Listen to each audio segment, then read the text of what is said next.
Tata Motors का engineer प्यार के जाल में लड़कियों को फंसाकर इस धंधे में धकेल देता था। जानिए कैसे चलाया जाता था यह धंधा। नमस्कार, मैं महिमा सिंह आप सभी का स्वागत करती हूँ लीड्स न्यूज झारखंड में। टाटा मोटर्स का इंजीनियर देह व्यापार के धंधे में संलिप्त था। वह गिरोह का सरगना निकला। पटना के फुलवारी शरीफ स्थित रामकृष्ण नगर थाना अंतर्गत खेमनी चक के सुभाष नगर रोड नंबर 3 में संचालित देह व्यापार के अड्डे से गिरफ्तार रितेश ही गिरोह का सरगना निकला। वह टाटा मोटर्स में इंजीनियर है। वह रितेश के साथ पकड़ी गई ममता उसकी सहयोगी बताई जा रही है। दोनों ने मिलकर टाटा और रांची में भी कई अड्डे खोल रखे थे।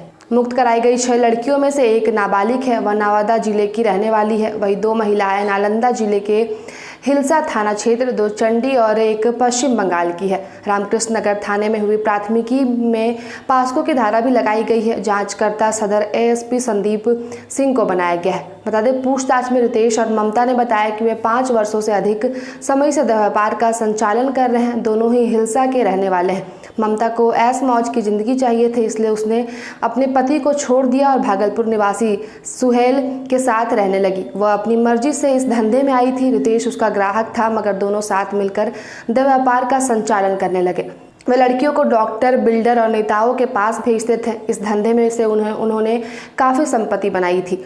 2 लग्जरी गाड़ियों को भी पुलिस ने जब्त किया है। दोनों वाहनों पर निजी चालक थे। गिरफ्तार राहुल ममता की गाड़ी चलाता था। पुलिस ने क्षेत्र के लोगों से बातचीत की तो मालूम हुआ कि मोहल्ले वाले इनकी ठाट बाट देखकर दंग रहते थे। मुक्त कराई गई नाबालिग समेत चंडी की रहने वाली 2 युवतियों से पुलिस ने पूछताछ की। उन्होंने बताया कि तीनों प्रेम जाल में फंसकर यहां तक पहुंच गई थी। एक लड़के ने उनसे संपर्क किया, प्यार मोहब्बत की बातें की और शादी का झांसा देकर पटना बुलाया, फिर देह व्यापार में धकेल दिया। वही हिलसा की 2 महिलाओं ने बताया कि उन्होंने पति की प्रताड़ना से तंग आकर घर छोड़ दिया और जीविका चलाने के लिए धंधे में कूद गई। बंगाल की लड़की को नौकरी दिलाने का झांसा देकर देह व्यापार में लाया गया था। पुलिस को उन्होंने एक नर्सिंग होम के बारे में बताया, जहां के डॉक्टर लड़कियों को बुलाते थे। वहीं पटना में चल रहे हाई प्रोफाइल देह व्यापार के धंधे में शामिल 6 युवतियों और महिलाओं की कहानी हैरान करने वाली है। धंधा चलाने वाली महिला के बड़े बड़े लोगों से संपर्क थे। अब पुलिस उनकी तलाश में जुट गई है। बता दें, पटना में देह व्यापार के धंधे का भांडाफोड़ कर पुलिस ने सरगना समेत 4 को गिरफ्तार किया है। 6 युवतियों को भी बरामद किया गया, जिसमें एक नाबालिग है। 4 इश्क में धोखा खाने के बाद इस दलदल में फंस गई तो 2 विवाहित महिलाएं पति से विवाद के बाद बच्चों के पालन के लिए व्यापार में लिप्त हो गई। गैंग की सरगना एक महिला है। पटना में इस धंधे को चलाने वाले भी पुलिस की गिरफ्त में आ गया है। 2 अन्य जो पुलिस के हत्थे चढ़े हैं, उनके पास से एक स्कॉर्पियो, एक स्कूटी, एक मोटरसाइकिल, सिगरेट के 2 डब्बे, कॉन्डम, यौन क्षमता वर्धक दवाएं, क्रीम, अंततः वस्त्र और रुपए बरामद किए गए।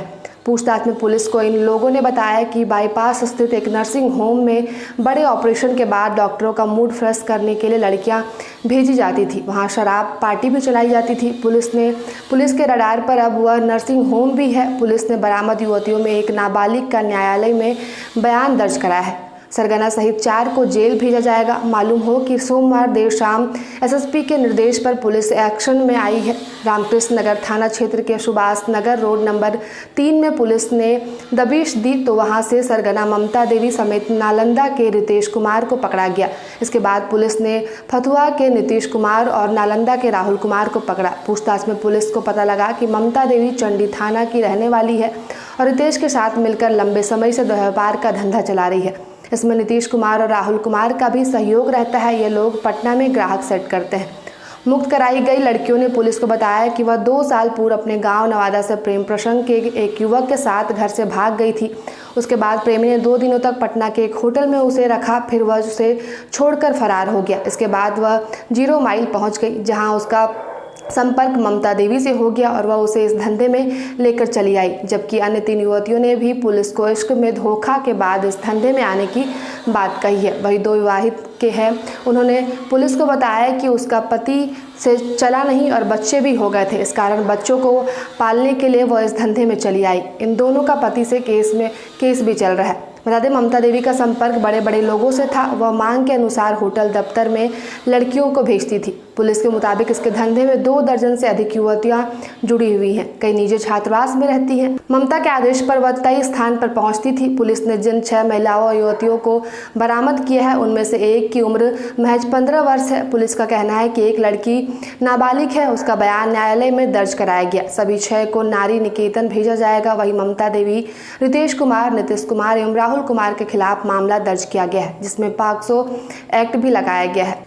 वहीं जम्मू के पास इलाका तवी विहार कॉलोनी में एक ही परिवार के 6 लोगों की मौत की गुत्थी सुलझी अनसुलझी सी है। सबूत गवाह तो मिल गए हैं, लेकिन सवाल और जवाब की कई कड़ियां एक दूसरे से ठीक से जुड़ नहीं पा रही।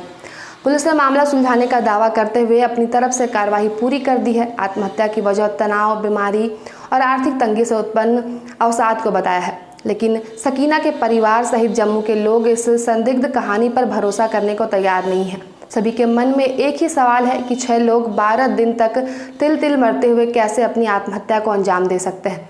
बता दें, श्रीनगर के बरजूला का रहने वाला 50 वर्षीय नूर उल हबीब काफ़ी समय से जम्मू में ही रह रहा था। नूर अविवाहित और कैंसर से पीड़ित था। उसके घर के सामने वाली लेन में रहने वाली 60 वर्षीय सकीना उसके घर पर काम करती थी। सकीना की 32 वर्षीय बेटी नसीमा, 30 वर्षीय रुबीना, 25 वर्षीय बेटा सलीम जाफर और बड़ी बेटी जरीफा का 18 वर्षीय दिव्यांग बेटा साथ में रहते थे। सकीना आर्थिक रूप से कमज़ोर थी और वह नूर के घर पर काम कर अपना परिवार चलाती थी। शुक्रिया। मैं महिमा सिंह और आप देख रहे थे रीड्स न्यूज़ झारखंड।